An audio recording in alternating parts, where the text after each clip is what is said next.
قرآن کریم میں سورہ بقرہ کے بالکل شروع میں مومنوں کے اوصاف بیان فرمائے ہیں، اور اللہ رب العالمین نے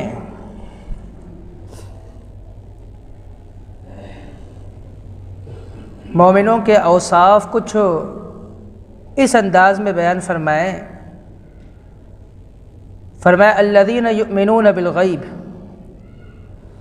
وہ لوگ جو ایمان لاتے ہیں غیب پر، ویقیمون الصلاۃ،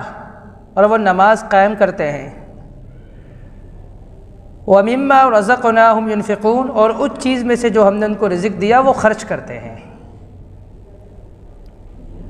اللہ تبارک و تعالیٰ کے راہ میں، اللہ تبارک و تعالیٰ کے رستے میں، اللہ تبارک و تعالیٰ کے بندوں پر، مساکین پر، فقراء پر، اللہ کے راہ میں جہاد فی سبیل اللہ والوں پر، غلام آزاد کرنے پر،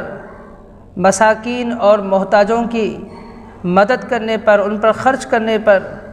اللہ تبارک و تعالی ہمیں ترغیب دیتا ہے، اور نہ صرف ہمیں ترغیب دیتا ہے بلکہ اللہ رب العالمین نے ہمیں اس کا اجر بھی بتایا ہے۔ اور اللہ رب العالمین نے مومنوں کے اوصاف میں سے ایک صفت یہ ہمیں بتایا ہے کہ وہ اللہ رب العالمین کے راہ میں خرچ کرتے ہیں، اور وہ اپنے پاس سے خرچ نہیں کر رہے ہیں۔ کیا فرمایا؟ وَمِمَّا رَزَقْنَاهُمْ، جو ہم نے ان کو رزق دیا ہے، جو ہم نے انہیں عطا کیا ہے، جو ہم نے انہیں توفیق دی ہے، جو ہم نے ان کو ان کے سپرد کیا ہے، وَمِمَّا رَزَقْنَاهُمْ يُنْفِقُونَ، اور اگر ہم انہیں رزق نہ دیں وہ خرچ کر سکیں گے، اور اگر ہم انہیں توفیق نہ دیں وہ خرچ کر سکیں گے، اور اگر ہم انہیں یہ سہولیات نہ دیں اور ہم انہیں مال و دولت نہ دیں، بینک بیلنس نہ دیں، کیا وہ خرچ کر سکیں گے؟ تو فرمایا وَمِمَّا رَزَقْنَاهُمْ يُنْفِقُونَ، ہر اس چیز میں سے جو ہم نے ان کو رزق دیا ہے وہ خرچ کرتے ہیں، ہم نے ان کو دیا ہے، یہ اللہ رب العالمین کی عطا ہے۔ تو پتہ چلا کہ اللہ رب العالمین اس لیے دیتا ہے کہ اسے خرچ کیا جائے۔ اللہ رب العالمین دیتا ہے تو یہ بھی ایک آزمائش ہے، یہ ایک آزمائش ہے کہ کون پورا اس پر اترتا ہے اور کون جو ہے اس مال کے فتنے کے اندر مبتلا ہو جاتا ہے، اور وہ لوگوں کے حقوق کو بھول جاتا ہے، وہ غربا مساکین کو بھول جاتا ہے، وہ یتیموں کو بھول جاتا ہے، وہ بیواؤں کی مدد کرنا بھول جاتا ہے، وہ ظلم کے چکی میں پسنے والے معصوم بچوں کو، معصوم جو ہے لوگوں کو بھول جاتا ہے۔ وَمِمَّا رَزَقْنَاهُمْ يُنْفِقُونَ، لیکن جو ایمان والے ہوتے ہیں وہ نہیں بھولتے، وہ ہر وقت دن رات لگے رہتے ہیں اللہ رب العالمین کی راہ میں خرچ کرتے ہیں۔ اور یہی وجہ ہے اللہ تبارک و تعالی نے فرمایا دوسرے مقام پر لَيْسَ الْبِرُّ أَن تُوَلُّوا وُجُوهَكُمْ قِبَلَ الْمَشْرِقِ وَالْمَغْرِبِ، فرمایا یہ کوئی نیکی نہیں ہے کہ بس آپ چاہو تو مشرق کی طرف منہ کر لو، آپ چاہے تو مغرب کی طرف منہ کر لو۔ وَلَكِنَّ الْبِرَّ مَنْ آمَنَ بِاللَّهِ، پوری نیکیوں کی ایک لسٹ بتائی، فرمایا اللہ پر ایمان لانا نیکی ہے، فرمایا کہ ملائکہ پر ایمان لانا نیکی ہے، آخرت پر ایمان لانا یہ نیکی ہے، اور فرمایا وَآتَ الْمَالَ عَلَى حُبِّهِ ذَوِي الْقُرْبَى، اور اللہ کے راہ میں اس سے محبت کرنے کے باوجود اسے خرچ کرنا کن لوگوں پر؟ فرمایا قریبی رشتہ داروں پر، یتیموں پر، مساکین پر، فرمایا غلام آزاد کرنے میں، گردن آزاد کرنے میں، اللہ کے راہ میں جو لوگ ہیں ان پر خرچ کرنا،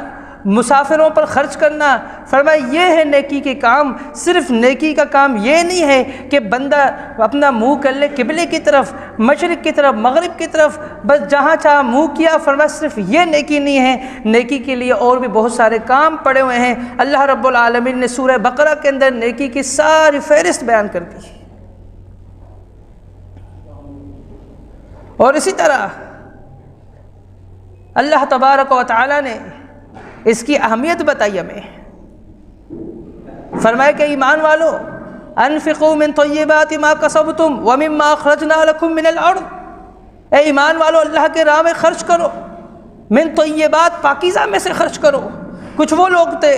جو مدینہ منورہ کے اندر جو ردی کھجوریں لا کر انہوں نے جمع کرائی اور اسے وہ لوگوں کو دے رہے تھے۔ اللہ تبارک و تعالیٰ نے فرمایا نہیں، وہ جو جسے تم خود نہیں لیتے، وَلَسْتُمْ بِآخِذِهِ إِلَّا أَن تَغْمِضُوا فِيهِ، جسے تم خود چشم پوشی کرتے ہوئے لے لیتے ہو ورنہ دل سے تم لینا قبول نہیں کرتے ہو۔ فرمایا کہ ایسی چیز نہیں دینی، بلکہ تمہیں دینی ہے من طیبات پاکیزہ میں سے، جو خراب ہونے لگے ہیں آپ وہ لوگوں کو دے دیں۔ فرمایا نہیں، پاکیزہ میں سے دینے ہیں، جو خراب ہونے نہیں لگے، جو خراب نہیں ہو رہے ہیں، جو تر و تازہ ہے۔ اور اسی طرح اللہ تبارک و تعالی نے ہمیں آداب بھی بتائے ہیں، فضیلت بتائی پھر آداب بتائے۔ فرمایا کہ مثل الذین ينفقون اموالهم فی سبیل اللہ، وہ لوگ جو اللہ رب العالمین کی راہ میں خرچ کرتے ہیں، فرمایا ان کی مثال کمثل حبہ، اس دانے کی مثال ہے انبتت 7 سنابل، جو 7 بالیاں اگاتا ہے، فی کل سنبلۃ 100 حبہ، اور ہر دانے کے اندر، ہر بالی کے اندر 100 دانے ہوتے ہیں، یعنی 1 روپیہ اللہ کے راہ میں خرچ کیا 700 تک اللہ رب العالمین نے اس میں اضافہ کیا۔ من جاء بالحسنۃ فلہ 10 امثالہا، 1 روپیہ خرچ کیا 10 گنا اضافہ ہوا۔ یہاں پر دوسرے مقام پر کیا ہے، 1 روپیہ خرچ کیا 700 تک اس میں اضافہ ہوا۔ تو یہ نیتوں کے اوپر ہے، نیت جتنی ٹھیک ہوگی، نیت جتنی صاف ہوگی اور جتنا اخلاص ہوگا اس قدر رب العالمین اضافہ کرے گا۔ ابتدائی اضافہ 10 گنا، اور اگر نیت اور زیادہ اچھا ہے، نیت کے اندر اخلاص ہے، تو رب العالمین بڑھاتا بڑھاتا 700 تک اس میں اضافہ کر دے گا۔ اور آگے اللہ رب العالمین نے آداب بتائے ہیں۔ اللہ رب العالمین نے فرمایا یا ایھا الذین آمنوا، اے ایمان والو، لا تبطلوا صدقاتکم بالمن والأذی، کہ تم اپنے صدقات کو، اپنے دیے ہوئے خیرات کو، اپنا دیا ہوا پیسہ، اس کو تم برباد نہ کرو۔ اب سوال یہ پیدا ہوتا ہے اللہ کے راہ میں دے رہے ہیں تو برباد کیسے ہوں گے؟ اللہ کے راہ میں ایک بندہ دے رہا ہے، مساکین کو دے رہا ہے، بیواؤں پر خرچ کر رہا ہے، یتیموں پر خرچ کر رہا ہے، اللہ کے راہ میں جو لوگ ہیں ان پر خرچ کر رہا ہے، جہاد فی سبیل اللہ پر خرچ کر رہا ہے، غزہ کے معصوم بچوں پر وہ اپنا پیسہ خرچ کر رہا ہے۔ میرا رب فرماتا ہے کہ ایمان والو، اپنے مال کو تم، اپنے دیے ہوئے صدقات کو، خیرات کو تم باطل نہ کرو۔ یہ باطل کیسے ہوتا ہے؟ فرمایا یہ اس طریقے سے ہوتا ہے بالمن والأذی، کہ تم احسان جتاؤ، دینے کے بعد، نیکی کرنے کے بعد احسان جتاؤ، یا فرمایا کہ اس کو کوئی ایسا جملہ کہو جو اس کی تکلیف کا باعث ہو۔ نمبر 3 فرمایا کہ ریا الناس، دکھانے کے لیے، دکھاوے کے لیے تم خرچ کرو، اس کی عزت نفس مجروح ہو اور وہ پریشان ہو، اور وہ پریشانی سے تو آ رہا ہے لیکن اسے یہ بھی پتہ ہے کہ میری عزت نفس مجروح کی جا رہی ہے۔ آداب بتائیں، فرمایا کہ قول معروف ومغفرۃ خیر من صدقۃ یتبعها اذی، آپ اللہ کے راہ میں دو، آپ خرچ بھی کرو، بیواؤں پر، مساکین پر، یتیموں پر، اللہ کے راہ میں محتاجوں پر، مدارس پر،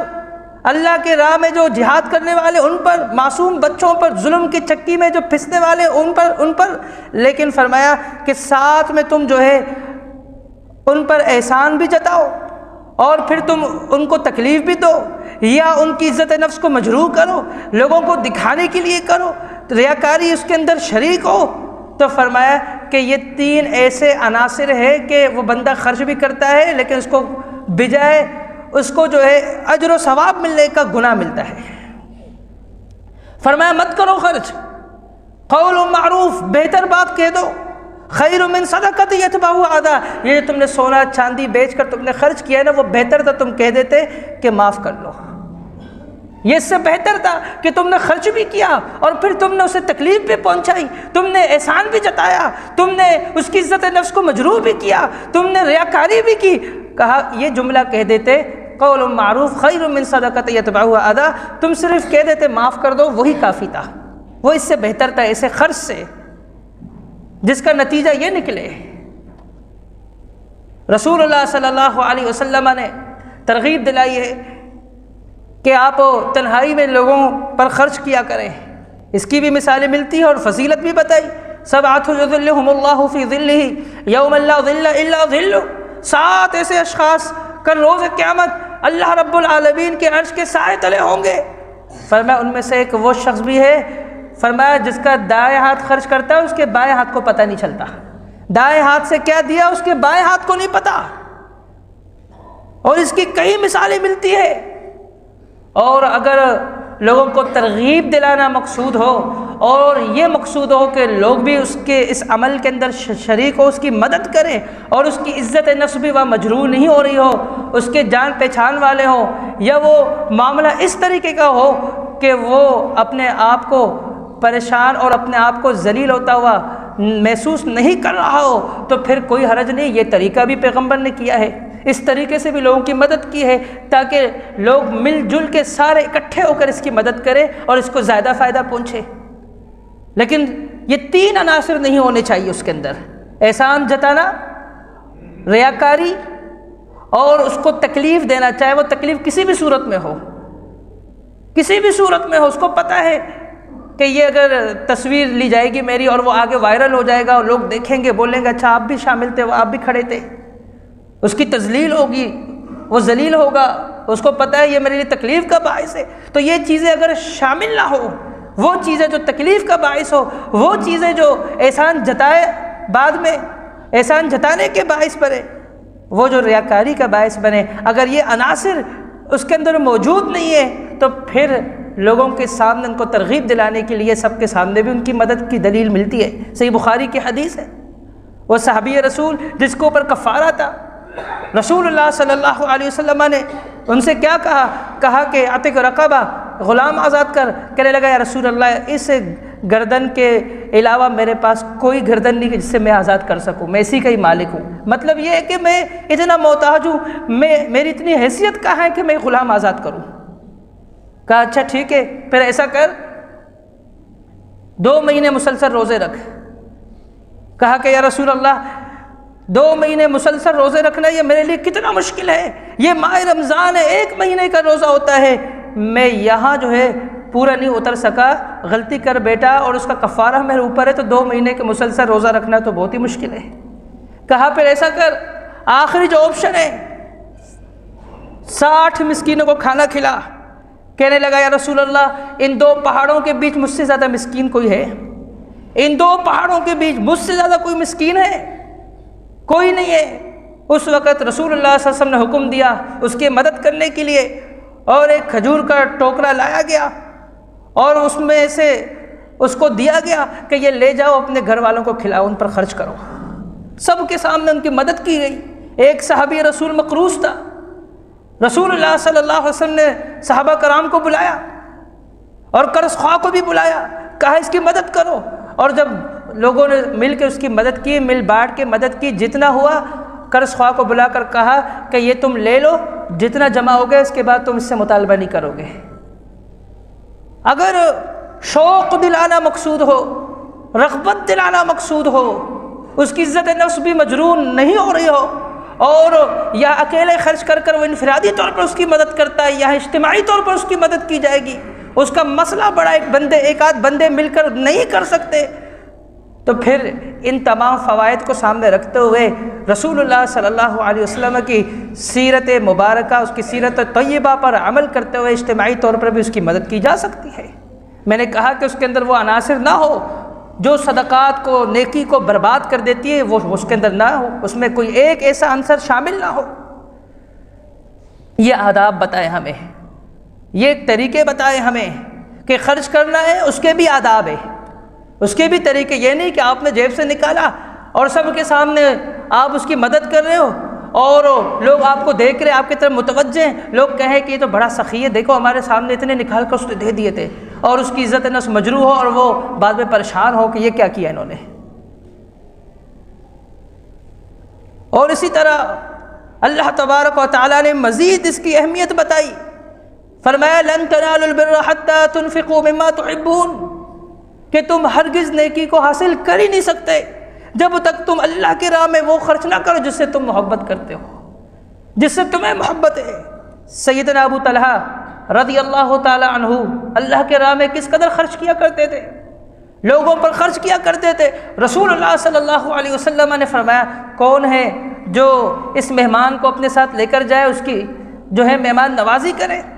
گھر میں کچھ ہے نہیں، اتنا ہی ہے کہ وہ اتنا ہی پکا ہے کہ بچے کھا لیں گے اور سو جائیں گے، لیکن سب سے آگے آگے خرچ کرنے میں انہوں نے کہا یا رسول اللہ میرے حوالے کرے۔ ان کو گھر لے کر گیا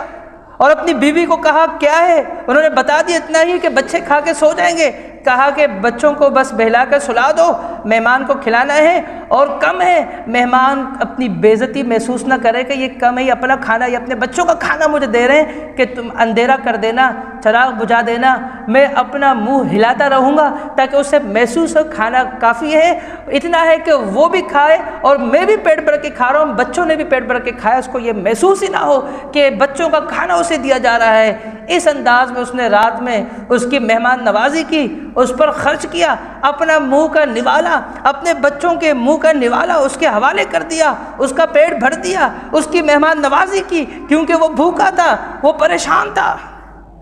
محمد الرسول اللہ صلی اللہ علیہ وسلم کا دیا ہوا مہمان تھا،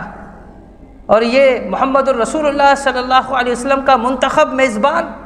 اللہ رب العالمین نے کیا اس کی تعریفات کی قرآن کریم کے اندر، وَيُؤْثِرُونَ عَلَىٰ أَنفُسِهِمْ وَلَوْ كَانَ بِهِمْ خَصَاصَةٌ۔ آج میں کہتا ہوں کہ سب سے زیادہ اگر کوئی فائدے کی بات ہو تو میں ہوں، اس کے بعد میرے بیوی، میرے بچے، میرے والدین، پھر اس کے بعد میرے عزیز و قارب، پھر اس کے بعد میرے رشتہ دار، اور جن کے ساتھ پھر میرے سسرال۔ اس طریقے کا سلسلہ ہم لوگ کر رہے ہوتے ہیں، لیکن انہوں نے ایسا نہیں کیا۔ انہوں نے اپنے بیوی بچوں کا کھانا، اپنا کھانا انہوں نے اس کو کھلایا، اور اللہ رب العالمین نے اس رات کے اندھیرے میں اس عمل کی تعریف کی اور فرمایا وَيُؤْثِرُونَ عَلَىٰ أَنفُسِهِمْ۔ وہ اپنے بیوی، اپنے بچے، اپنے رشتہ دار، اپنے پڑوسی، ان کے اوپر دوسروں کو ترجیح دیتے، اپنے ذات پر دوسروں کو ترجیح دیتے، اپنے اوپر دوسروں کو ترجیح دینے والے ہیں۔ وَلَوْ كَانَ بِهِمْ خَصَاصَةٌ، فرمایا اپنی حالت ان کی زیادہ خراب ہے، وہ اس کنڈیشن میں نہیں، وہ اس پوزیشن میں نہیں کہ خرچ کرے۔ وَلَوْ كَانَ بِهِمْ خَصَاصَةٌ، وہ خود حقدار ہے کہ لوگ اس پر خرچ کریں، وہ خود محتاج ہے، خود تنگ دست ہے، لیکن دل کتنا بڑا ہے، خود بھوکا سو جائیں گے، بیوی بھوکی سو جائے گی، بچے بھوکے سو جائیں گے، لیکن مہمان اللہ کے رسول صلی اللہ علیہ وسلم سے لے کر آنا ہے، اس کی مہمان نوازی کرنی ہے، وہ کھانا اسے کھلانا ہے، اجر و ثواب میں پیچھے نہیں رہنا۔ حضرت انس رضی اللہ تعالی عنہ، اللہ رب العالمین نے قرآن کریم کی آیت نازل کی، آ کر کہا یا رسول اللہ سب سے زیادہ جو محبوب ہے، سب سے زیادہ محبوب ہے۔ حضرت انس رضی اللہ تعالیٰ عنہ حدیث کے راوی کہتے ہیں ابو طلحہ نے آ کر کہا رسول اللہ سب سے زیادہ محبوب میرے مال میں سے اگر کوئی ہے وہ بحیرہ نامی باغ ہے، کیونکہ قرآن کریم کی آیات سن چکا ہوں، لن تنالوا البر حتی تنفقوا مما تحبون، تم اس وقت تک نیکی کو حاصل کر ہی نہیں سکتے جب تک تم اللہ کے راہ میں وہ خرچ نہ کرو جس سے تم محبت کرتے ہو۔ میں نماز بھی پڑھوں، میں زکوٰۃ بھی نکالوں، اور میں حج بھی کروں، اور میں سارے کام کروں، لیکن کوئی میرے سامنے محتاج ہے، اس کو کھانا نہیں ہے، اور میرے پاس اتنا کھانا ہے کہ ہاں سارے گھر والے کھا جائیں گے، اور باقی جو بچے گا اسے جو ہے ڈسٹ بین کے اندر پھینکا جائے گا، لیکن مجھے احساس نہیں ہے کہ ساتھ میں رشتہ دار، ساتھ میں پڑوسی، ساتھ میں جو ہے میرا بھائی، مسلمان بھائی، وہ پریشان ہے، وہ بھوکا ہے، اور یہ جو ڈسٹ بین میں ہم پھینک رہے ہیں یہی کھانا وہ بہت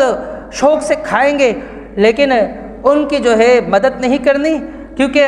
ہمیں سوچنا ہی نہیں ہے لوگوں کے بارے میں، ہمیں اپنے لیے جینا ہے۔ کہتے ہیں نہ کسی کو چھیڑو تو اپنے کام سے کام رکھو، تو یہ انتہائی غلط بات ہے۔ رسول اللہ صلی اللہ علیہ وسلم وہ لوگوں کے معاملات کو دیکھا کرتے تھے۔ حضرت عمر بن خطاب رضی اللہ تعالیٰ عنہ آدھی دنیا پر حکومت کرنے والے آدھی رات میں چکر لگایا کرتے تھے، وہ دیکھا کرتے تھے کہ کہیں کسی گھاٹی کے باہر سے، کسی خیمے کے باہر سے، خیمے کے اندر سے کسی بچے کے رونے کی آواز سنی آ رہی بھوک کی وجہ سے، کہیں کوئی ایسا مسئلہ، کہیں ان کی مثالیں ملتی ہے۔ تو محترم بھائیوں، ہم یہ جو انفاق فی سبیل اللہ ہے اس کی بڑی اہمیت ہے، اور رمضان المبارک کے مہینے میں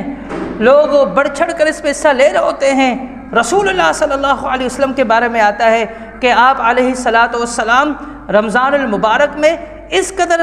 جو ہے خرچ کیا کرتے تھے اللہ رب العالمین کی راہ میں، من ریح المرسلہ، تیز آندھی، اور اللہ کے نبی صلی اللہ علیہ وسلم کے خرچ کا اگر مقابلہ کیا جائے، وہ تیز آندھی آپ دیکھتے ہیں کہ کتنی سیکنڈوں میں آ کر تباہی مچا دیتا ہے، اور کتنی سیکنڈوں میں آ کر بڑے بڑے جو ہے وہ فلیکس گرا دیتا ہے، کمبے گرا دیتا ہے، چھتوں کو اڑا دیتا ہے۔ فرمایا وہ تیز آندھی، وہ طاقتور آندھی، وہ تیز ہواؤں کے ساتھ آنے والی آندھی، فرمایا اگر اس کا مقابلہ محمد الرسول اللہ کے خرچ کے ساتھ کیا جائے کہ جو خرچ کیا کرتے تھے اس رمضان المبارک کے مہینے میں، فرمایا پیغمبر آگے ہیں، پیغمبر کا خرچ کرنا اس تیز آندھی سے بھی زیادہ ہے۔ من ریح المرسلہ، رسول اللہ صلی اللہ علیہ وسلم اس قدر خرچ کیا کرتے تھے۔ محترم بھائیوں، میں اور آپ سحری کریں گے، سحری میں جو ہے ہم لوگ دودھ سویا بھی کھائیں گے۔ سحری کے اندر ایسا ہوگا کہ آج گھر کا ایک فرد ہے، اس نے کہا کہ مجھے تو سحری میں یہ پسند ہے، اس کے لیے وہ بھی بنے گا، پسندیدہ کھانے بنیں گے۔ اور جب افطاری کا ٹائم آئے گا، افطاری کے ٹائم پر مختلف قسم کے فروٹس ہمارے سامنے ہوں گے، ہم کھا رہے ہوں گے۔ آپ کا کیا خیال ہے کہ جو غذا میں پستے ہوئے معصوم بچے ہیں، ظلم کی چکی میں پھنس رہے ہیں، وہ بھی آپ کی طرح سحری کریں گے، وہ آپ کی طرح افطاری کریں گے؟ ان کے سامنے بھی کیلا ہوگا، کھجوریں ہوں گی، ان کے سامنے بھی جو ہے وہ جو ہے نا سموسے رکھے ہوئے ہوں گے؟ نہیں محترم بھائیوں، میں اور آپ کھانا کھائیں گے، میں اور آپ پیٹ بھر کے ڈکارے نکالیں گے۔ وہ معصوم بچے، وہ معصوم بچیاں، وہ سحری کے ٹائم پہ گولیاں کھا رہے ہوں گے، افطاری کے ٹائم پہ ان کو گولیاں نصیب ہوگی۔ تو آپ کا کیا خیال ہے؟ تو اس رمضان المبارک کو ہمیں جو ہے وقف کرنا چاہیے کہ ہم نے آپس میں بہت کر لیا، ہم نے آپس کی لین دین بہت کر لی، ہم نے ایک دوسرے کی مدد تو کرنی ہی کرنی ہے، لیکن اس بار ترجیحات، اپنی ترجیحات میں ہمیں ان معصوم بچوں کو رکھنا ہے، ان معصوم بچیوں کو رکھنا ہے۔ یاد رکھیے گا کل روز قیامت اللہ تبارک و تعالی مجھے کھڑا کرے گا کہ میرے بندے بتا، رمضان المبارک کے مہینے کا صرف تو حساب دے، تو نے سحری میں کیا کیا کھایا، تو نے افطاری میں کیا کیا کھایا؟ دنیا بھر کی نعمتیں تیرے سامنے تھی، پانچ چیزیں آپ کے سامنے، وہ پلیٹیں ایسی تھی کہ جن کو تمہارا پیٹ بھر جاتا تھا، تم ہاتھ بھی نہیں لگاتے تھے، سائڈ کر دیا کرتے تھے۔ یہ بتاؤ تم نے اتنی نیکیاں کی، اور اتنی نیکیاں تم نے کی، اے اللہ میں نے بڑی نیکیاں کی ہے، میں نے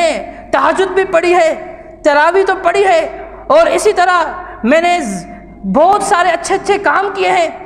3 سے 4 مرتبہ قرآن کو دہرایا ہے، 3 سے 4 مرتبہ ترجمہ کے ساتھ پڑھا ہے، 1 مرتبہ اس کی تفسیر بھی دیکھی ہے، اور اتنے میں نے دروس کرائے ہیں، اتنے پروگرام کرائے ہیں، اتنے علماء بلائے ہیں۔ اللہ رب العالمین اگر پوچھ لیا بتا کہ وہاں پر جو لوگ پھنس رہے تھے، سحری میں بھی گولیاں کھا رہے تھے، اور وہ افطاری کے ٹائم بھی ان کو گولیاں نصیب تھی، اور وہ اس وقت بھی زخمی ہو رہے تھے، تو نے ان کے لیے کیا کیا؟ اے اللہ میں نے ان کے لیے کچھ نہیں کیا سوائے رمضان المبارک میں دعاؤں کے۔ مجھے بتاؤ یہ چند ٹوٹے پوٹے جو الفاظ ہیں، ہم اپنے پروردگار کو اس سے مطمئن کر پائیں گے؟ کوئی آفیسر ہمارا محاسبہ کرے، ہم اس کو مطمئن نہیں کر سکتے، تو پروردگار اس کو ہم کیسے مطمئن کریں گے کہ ہم نے تو یہ کام کیے، ہم نے اتنے شیڈول بنا کر دروس چلائے، ہم نے